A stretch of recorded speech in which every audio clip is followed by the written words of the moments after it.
The topic of today क्या है? Public facilities. तो पब्लिक फैसिलिटीज क्या होता है पहले ये जानना है। पता है पब्लिक फैसिलिटीज क्या होता है? तो यहाँ पे हम पब्लिक फैसिलिटीज को पहले डिफाइन करते हैं। पब्लिक फैसिलिटीज को हम कैसे डिफाइन करेंगे? All the services, all the services provided to people by government for free of cost और मिनिमम कॉस्ट कह सकते हो। मिनिमम कॉस्ट मतलब यहां पे कह रहा है कि वो सारे सर्विस, क्वेश्चन क्या है यहाँ पे, डेफिनेशन क्या कर रहा है? All the services provided to the people by the government. Government क्या करता है? वो सारा सर्विस जो लोगों को प्रोवाइड करता है, कैसे? या तो फ्री ऑफ कॉस्ट, बिना कोई पैसा चार्ज किए, या फिर मिनिमम कॉस्ट में। तो ऐसे सर्विस को कहा जाता है पब्लिक फैसिलिटी। जैसे एग्जांपल फॉर, अगर हम पब्लिक फैसिलिटी में एग्जांपल ले लिए हेल्थ का, तो हेल्थ फैसिलिटीज में अगर किसी सरकारी हॉस्पिटल का, पब्लिक हॉस्पिटल का बात करो, तो वो सरकारी जो हॉस्पिटल्स है ना, वहां पे पैसा नहीं लगता है या फिर बहुत कम लगता है। तो this is the public facility. चलो ये तो बहुत फेमस है। सपोज दैट हम रोडवेज बोल रहे हैं, तो रोडवेज पे चलने का कई रुपए चार्ज हम लोगों को से लिया जाता है? रोडवेज पे चलने का हम लोग से कोई चार्ज नहीं लिया जाता है, इनडायरेक्ट वे में लिया जाता है, अलग बात है, लेकिन जब चलते तो कोई चार्ज नहीं। तो that is the public facility. तो हम ये क्यों बता रहे हैं? टॉपिक ही पब्लिक फैसिलिटीज है, तो पब्लिक फैसिलिटीज का डेफिनेशन समझ में आ गया, लेकिन चैप्टर का नाम है डेवलपमेंट। तो इस पब्लिक फैसिलिटी को जोड़ना है डेवलपमेंट से। कैसे जोड़ना है? तो देखो यहाँ पे क्वेटेशन लिखा हुआ है, money in your pocket can not buy all the goods and services that you may need to live well. मतलब आपके जेब में जो पैसा है, उस पैसे से आप वो सारा सर्विस और वो सारा वस्तु नहीं खरीद सकते हो जो जिसे आपको चाहिए, जो आपको जब अच्छा जीवन जीने के लिए चाहिए। मतलब पैसा आपके पास बहुत है, बहुत पैसे वाले हो, लेकिन पैसा से ही अच्छा लाइफ जीना पॉसिबल नहीं है। क्यों नहीं पॉसिबल है? क्योंकि बहुत सारे ऐसे सर्विसेज, बहुत सारे ऐसे गुड्स हैं जो पैसे से नहीं खरीदी जा सकती है। एग्जाम्पल फॉर ऐसा क्या हो सकता है जो नहीं खरीदी जा सकती है? जैसे एग्जाम्पल फॉर देखा जाए, तो अगर आपसे बोला जाए कि आपको पॉल्यूशन फ्री इन्वायरमेंट में रहना है, उदाहरण के तौर पे हम इसका एग्जांपल, इस स्टेटमेंट का एग्जांपल दे रहे हैं। अगर बोला जाए आपको कि आपको पॉल्यूशन फ्री इन्वायरमेंट चाहिए, तो पॉल्यूशन फ्री इन्वायरमेंट के लिए पैसा से तो खरीद ही नहीं सकते हैं। ये इन्वायरमेंट जो है वो पॉल्यूशन फ्री इन्वायरमेंट, पैसा से हम कैसे खरीदेंगे? ये तो जब तक सारा सोसाइटी के सारे मेंबर्स इसके बारे में लेकर के वर्क नहीं करेंगे, इसको लेकर के अवेयर नहीं होंगे, तब तक ये पॉसिबल है ही नहीं। अच्छा, और भी एग्जांपल लो। जैसे अगर मान लो हेल्थ की ही बात करें, मान लो कोई ऐसा प्रॉब्लम हो जाए, ठीक है, एक कोई ऐसा प्रॉब्लम हेल्थ इशू हो जाए, तो हेल्थ इशू में क्या होगा? आप अकेले उसको नहीं सॉल्व कर सकते हो। अब क्या होगा? उसके लिए कम्युनिटी में एक ऐसा कॉमन चीज होना चाहिए जो उस तरह का जब भी हेल्थ इशू आए तो वो क्या करे, सबको एक समान सर्विस प्रोवाइड करे। एग्जाम्पल और एक दिए थे कि अगर तुम बीमार हुए तो तुम पर्सनली अपने लिए हॉस्पिटल नहीं खोल सकते हो। अगर तुमको पढ़ना है तो तुम पर्सनली अपने लिए स्कूल भी नहीं खोल सकते हो। इसके लिए क्या करना होगा कि एक कम्युनिटी में रहने वाले सारे लोगों को एक कॉमन स्कूल, एक कॉमन हॉस्पिटल खोलना होगा, जहां पे जाके सब लोग पढ़ सके, अपना इलाज करवा सके। तो ये प्रूफ करता है, हेल्थ फैसिलिटी, एजुकेशन फैसिलिटी जो है, ये प्रूफ करता है कि ये तो सरकारी प्रोवाइड करेगा। इसी को तो पब्लिक फैसिलिटी कहते हैं। और इन सारी चीजों को हम पैसा से खरीद ही नहीं सकते। मेरे पास खूब पैसा है तो अपने लिए स्कूल खोल के थोड़ी पढ़ाई शुरू कर देंगे खुद से। मेरे पास बहुत सारा पैसा है तो खुद के लिए स्कूल भी तो नहीं खोल सकते। वो चाहिए हमको पब्लिकली, वो चाहिए हमको कॉमन वे में चाहिए। तो ये इसी वजह से हमको क्या चाहिए? पब्लिक फैसिलिटी चाहिए। यहाँ पे देखो दो चीजें एक साथ सॉल्व हो रहा है। हमें पब्लिक फैसिलिटीज क्यों चाहिए, तो वो एक्सप्लेनेशन अभी हम कर रहे थे। और हम हमारे जेब में पैसा जो है वो सारी सर्विस और सारी वस्तु को क्यों नहीं खरीद सकते, उसका भी आंसर सेम हो रहा था। दोनों का आंसर एक ही हो रहा था। लेकिन अब भी यहाँ चीजें हैं कि ये डेवलपमेंट से कैसे रिलेट करेगा, पब्लिक फैसिलिटी कैसे डेवलपमेंट से रिलेट करेगा। तो पहले हम बताए थे कि पैसा जो है, जो एवरेज इनकम है, उससे कंट्री को कंपेयर करना पॉसिबल नहीं। हमको एजुकेशन चाहिए, हमको हेल्थ चाहिए, और भी बहुत सारे चीजें चाहिए। तो वो सारा चीज जो है ना, हमें कहां से मिलेगा? पब्लिक फैसिलिटीज से। और पब्लिक फैसिलिटीज से मिलेगा तो सस्ता मिलेगा और सबका ग्रोथ होगा। सिर्फ मेरा नहीं, सबका ग्रोथ होगा। इसीलिए पब्लिक फैसिलिटीज है वो डायरेक्टली रिलेट करता है किससे? डेवलपमेंट से। तो ये पब्लिक फैसिलिटी एक छोटा सा टर्म था, हमको लगता है आसानी से समझ में आ गया होगा। एक और एग्जांपल देते हैं पब्लिक फैसिलिटीज का, शायद नाम सुना होगा, पीडीएस। पता है पीडीएस क्या होता है? Full form. ये तमिलनाडु से शुरू हुआ था और इसके तहत क्या किया गया, एक इसका दुकान होता है फेयर प्राइस शॉप, जहां से कम कीमत पे लोगों को फ्री में या कम कीमत पे अनाज प्रोवाइड किया जाता है। तो ये भी पब्लिक फैसिलिटी है। अब सबको, जिस जो गरीब व्यक्ति है उसको अनाज मिलेगा तो ऑटोमेटिक उसका डेवलपमेंट होगा। यही तो चाहते हैं मजदूर गरीब लोग। तो यहाँ पे हम क्या देख रहे हैं, पब्लिक फैसिलिटीज जो है वो डेवलपमेंट से रिलेट कर रहा है। अच्छा, एक और क्वेश्चन है इसी तरह से इससे रिलेट कर रहा है। जैसे हम बताए थे कि एवरेज इनकम जो है उसको प्रपोज करता है वर्ल्ड बैंक। तो ये जो ये टर्म जो है ना, इनकम के अलावा हेल्थ, अभी एजुकेशन आया, इसको कौन प्रपोज किया? किसने बताया कि सिर्फ एवरेज इनकम से नहीं कंपेयर कंट्रीज होगा, बल्कि कुछ और भी इंडिकेटर्स है जिससे कंट्री को कंपेयर किया? किसने कहा कि एवरेज इनकम के कंपैरिजन में दूसरी चीजें भी होनी चाहिए? तो वो हम देखने जा रहे हैं। देखो, टॉपिक हम अपनी ओर से बना रहे हैं, बुक में तो ये चीज रहेगा नहीं। ये टॉपिक का अगला है अदर इंडिकेटर्स ऑफ डेवलपमेंट। अब ये क्या होता है? तो देखो, अगर दो कंट्री को कंपेयर करना हो तो वर्ल्ड लेवल पे क्या किया, एक ऑर्गेनाइजेशन है, ऑर्गेनाइजेशन का नाम है यूएनडीपी, यूनाइटेड, बोलो, नेशन, फुल फॉर्म पता है?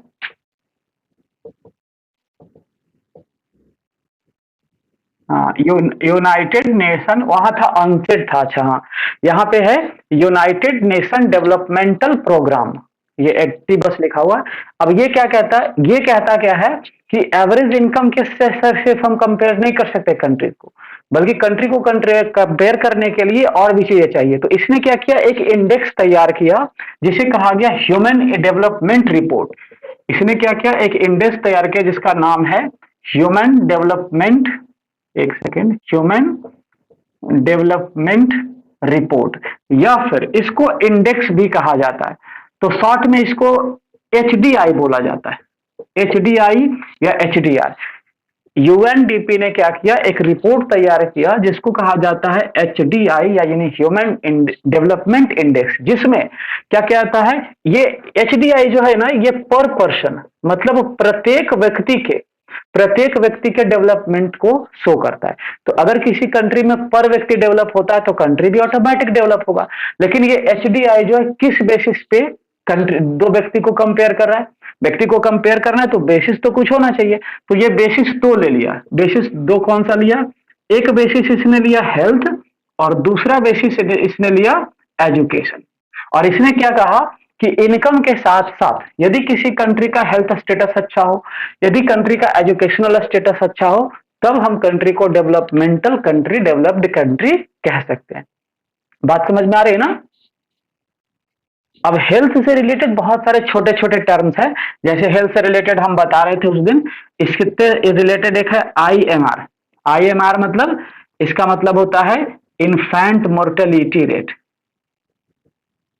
Infant mortality rate.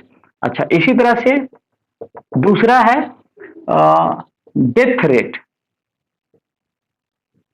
तीसरा है बर्थ रेट, चौथा हो जाएगा सेक्स रेशियो, और भी हो सकता है बट ये सब मेजर है। इधर अब जब एजुकेशन में जब हम आते हैं तो यहां पे पहला है नेट अटेंडेंस रेशियो,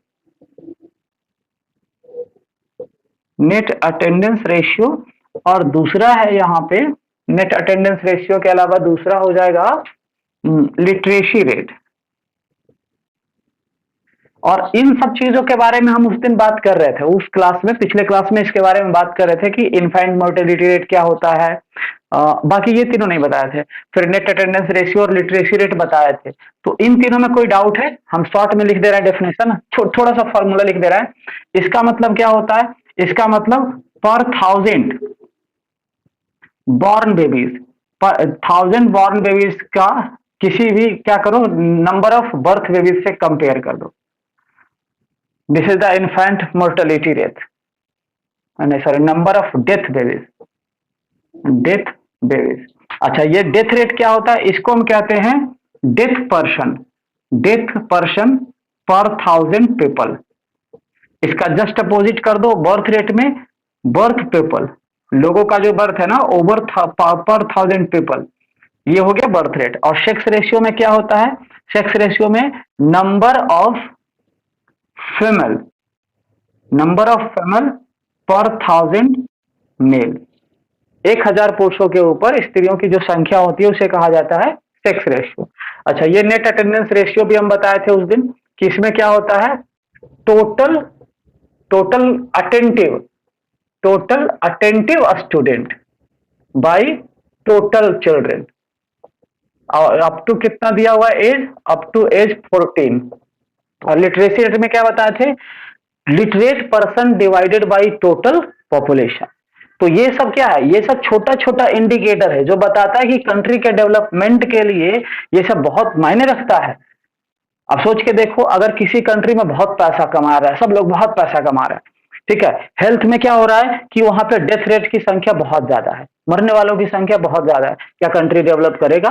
पता चलेगा एक दिन ऐसा कमाएगा तो वो आगे क्या होगा? मरने वालों की संख्या बढ़ जाएगी। अगर सपोज दैट किसी कंट्री में सेक्स रेशियो मतलब बैलेंस में ना हो, 1000 पुरुष हो, औरतों की संख्या मान लो मुश्किल से 700-800, फिर वो समस्या करेगा। जैसे अपने कंट्री में हरियाणा यूपी का नौटंकी है, वहां पे यही चीज होता है, कम है वहां पे सेक्स रेशियो।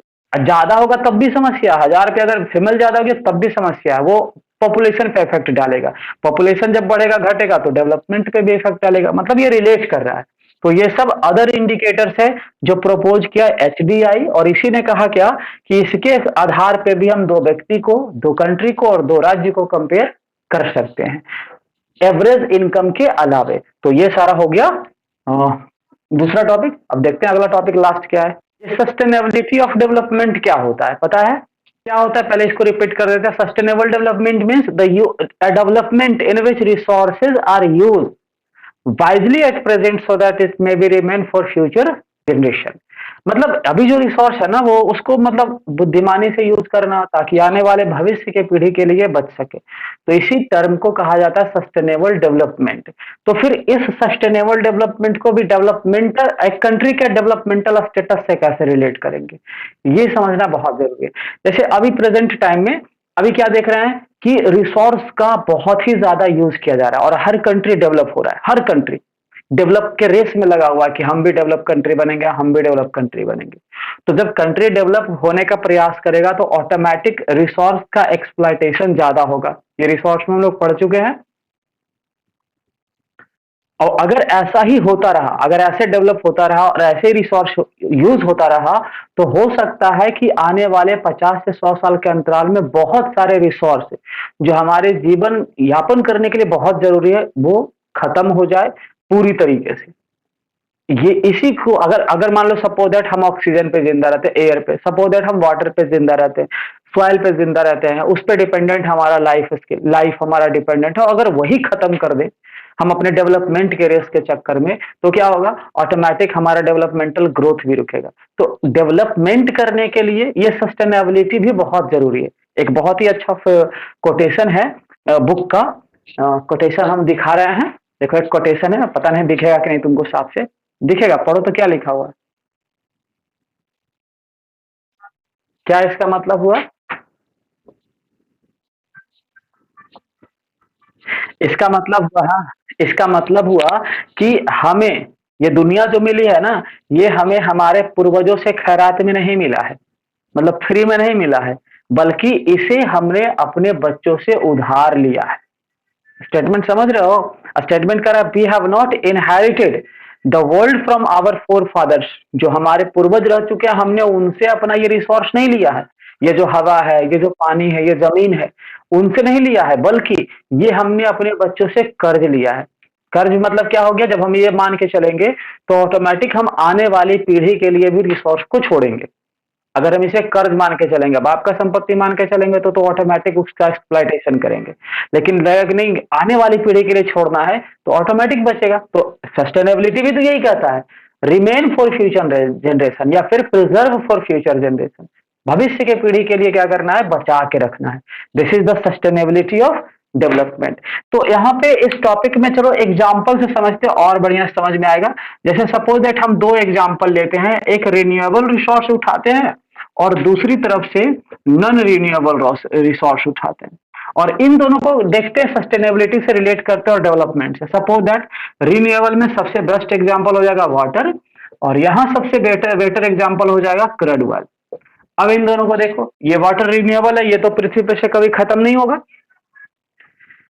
हमेशा रहेगा, क्योंकि वाटर साइकिल के माध्यम से ये होता है। क्रूड ऑयल नॉन रिन्यूएबल है तो ये खत्म हो सकता है। तो जरा देखते हैं इसको, इसका लिस्ट देखते हैं। ऐसा माना जाता है कि अपने कंट्री में लगभग 300 डिस्ट्रिक्ट, ओवरऑल 300 डिस्ट्रिक्ट अपने इंडिया के अंदर, 300 डिस्ट्रिक्ट अपने इंडिया के अंदर ऐसा है, डेटा बताता है 2016 का, जहां पे क्या हो रहा है, 4 मीटर से ज्यादा, 4 मीटर से ज्यादा वाटर का जो लेवल है वो डिक्लाइंड हो चुका है, मतलब लेवल गिरा। आज से 5 साल पहले का ये रिकॉर्ड है। सोचो 5 साल में ये 4 मीटर की जगह पे हो सके 5 मीटर हो जाए। जैसे देखते हो ना, शहर में जब मोटर लगता है, ट्यूबवेल लगता है, तो 200 फीट 300 फीट गड्ढा करना पड़ता है, लेकिन आज से 30 साल 40 साल पहले इतना गड्ढा नहीं करना पड़ता था। ये शो कर रहा है कि क्या, ये जो मीटर है, वाटर टेबल का जो लेवल है वो दिन पर दिन क्या हो रहा है, डाउन हो रहा है। अच्छा, ऐसा ये भी माना जाता है कि लगभग 1/3 पूरे कंट्री का, पूरे वर्ल्ड का, अगर पूरे वर्ल्ड का देखा जाए तो 1/3 कंट्रीज ऐसे हैं जो क्या कर रहे हैं, वाटर का ओवर यूज कर रहे हैं। उनका लाइफ स्टाइल इतना स्टैंडर्ड हो गया डेवलपमेंट के चक्कर में कि वो वाटर को ओवर यूज कर रहे हैं। हमें लोग को देखो, शहरी लाइफ स्टाइल को जीते हैं तो ऑटोमेटिक हर चीज में पानी को ओवर यूज करते हैं। और अगर ऐसा चलता रहा तो ये भी अंदाजा लगाया जा रहा है कि अगर ऐसा चलता रहा तो आने वाले 25 ईयर्स के अंतराल में, 25 साल के अंतराल में क्या होगा, 25 से 30 साल के अंतराल में ये वाटर का जो लेवल है वो धीरे धीरे खत्म हो जाएगा, या तो पॉल्यूटेड हो जाएगा या फिर ये बचेगा ही नहीं। ये रिन्यूएबल होते हुए इसकी ये दशा है। जैसे अपने इंडिया के अंदर देखो, पंजाब हरियाणा में इरिगेशन के लिए बहुत ज्यादा पानी इस्तेमाल होता है। शहरों में लोग अपने लिविंग स्टैंडर्ड को मेंटेन करने के लिए पानी को ओवर यूज करते हैं। तो वर्ल्ड में ऐसे बहुत सारे कंट्री जो पानी को ओवर यूज कर रहे हैं। तो अब अगर ऐसा चला तो वाटर रिन्यूएबल होते हुए क्या दिख रहा है कि ये खत्म हो रहा है। इसलिए क्या करना जरूरी है, सस्टेनेबिलिटी करना बहुत जरूरी है वाटर का। अब जरा नॉन रिन्यूएबल का भी केस देख लो। ये क्रूड ऑयल नॉन रिन्यूएबल है, बट इसके बारे में भी दिया हुआ है कि इसके बारे में अंदाजा लगाया गया कि पूरे वर्ल्ड के साइंटिस्ट ने अंदाजा एज्यूम किया कि आने वाले 53 ईयर्स में ये पूरी तरीके से खत्म हो जाएगा। मतलब क्रूड ऑयल पूरे पृथ्वी पे से जितना भी है वो सारा का सारा यूज हो जाएगा, जैसे अभी हम प्रेजेंट में यूज कर रहे हैं। बाइक चला रहे हैं, फोर व्हीलर चला रहे हैं, इंजन चला रहे हैं, दूसरे पर्पस में इस्तेमाल कर रहे हैं या पावर के लिए इस्तेमाल कर रहे हैं, तो वो सारा का सारा 53 ईयर्स में खत्म हो जाएगा। साइंटिस्ट का ये मतलब एज्यूम किया हुआ डेटा है। अब सोच के देखो, 53 साल में अगर ये खत्म हो जाएगा, और वो भी डिपेंड करता है कंट्री पे कि कौन कंट्री के पास कितना। जैसे उदाहरण देते हैं, एक सऊदी अरबिया है, ठीक है, एक इंडिया और एक यूएसए है। क्या तीनों कंट्री के लिए ये जो क्रूड ऑयल है क्या बराबर वैल्यू रखता है? सऊदी अरेबिया में तो वहां पे अगर कुआं है तो वहां से निकाल दे रहा है। अब इंडिया को वहां से इंपोर्ट करना पड़ रहा है, यूएसए को भी इंपोर्ट करना पड़ रहा है। तो ये कंट्री पे डिपेंड करता है कि वो उस रिसोर्स को कैसे यूज करे, ताकि कम से कम हो। अगर नहीं यूज करेगा ठीक से तो पता चलेगा कि कंट्री में दिन पर दिन क्रूड ऑयल का जो प्राइस है वो क्या होगा, बढ़ेगा। तो कंट्री का क्या होगा, वैल्यू भी, डेवलपमेंटल वैल्यू भी डाउन होगा। अभी देखते हो हम लोग कितना पेट्रोल का और डीजल का कीमत पेड करते हैं ना। तो इसका, हाँ, इसका मतलब ये नहीं कि वो पेट्रोल जो है ना वो महंगा बिक रहा, मतलब इसकी संख्या कम है। अब ज्यादा महंगा होगा, लोग कम यूज करेंगे, मतलब सस्टेन करने का प्रयास किया जा रहा है। तो ये दो एग्जाम्पल ये प्रूव करता है कि सस्टेनेबिलिटी जो है ये बहुत ही इंपॉर्टेंट है। एक और कोटेशन है, ठीक है, अभी हम दिखा रहे हैं, फिर से जरा इसको भी देखना क्या कह रहा है, ये जरा बताइए इसका। हम बोल रहे हैं, consequences of environmental degradation do not respect national और स्टेट बाउंड्रीज। मतलब इन्वायरमेंट जो डिग्रेड हो रहा है दिन पर दिन, ये किसी पर्टिकुलर नेशन के बाउंड्री के अंदर नहीं हो रहा या किसी स्टेट के अंदर नहीं हो रहा, बल्कि ओवरऑल पूरे वर्ल्ड को ये इफेक्ट करेगा। क्या ये स्टेटमेंट सही है? अगर पॉल्यूशन आता है, मान लो बिहार में पॉल्यूशन आता है, पटना में, तो क्या वो पटने तक रह जाएगा? ये तो पूरे वर्ल्ड में फैल सकता है, पूरे इंडिया में, पूरे वर्ल्ड में फैल सकता है। तो कह रहा है कि ये जो इन्वायरमेंटल डिग्रेडेशन है ना, ये पार्टिकुलर एक बाउंड्री के अंदर सीमित नहीं रहता है, ओवरऑल हर कंट्री को इफेक्ट करेगा। इसलिए वर्ल्ड लेवल पे हर कंट्री को सस्टेनेबिलिटी के ऊपर विचार करना ही चाहिए। इसी वजह से ना अर्थ समिट लगा था, ताकि आने वाले भविष्य की पीढ़ी के लिए ऐसा नौबत नहीं आए। हम कहीं पे देख रहे थे क्या कि लोग क्या करता है ना, शुद्ध एयर के लिए वो ऑक्सीजन का सिलेंडर रखता है घर में और कभी कभी उसको मास्क की तरह लगा के बैठता है ताकि उसको शुद्ध ऑक्सीजन मिल सके।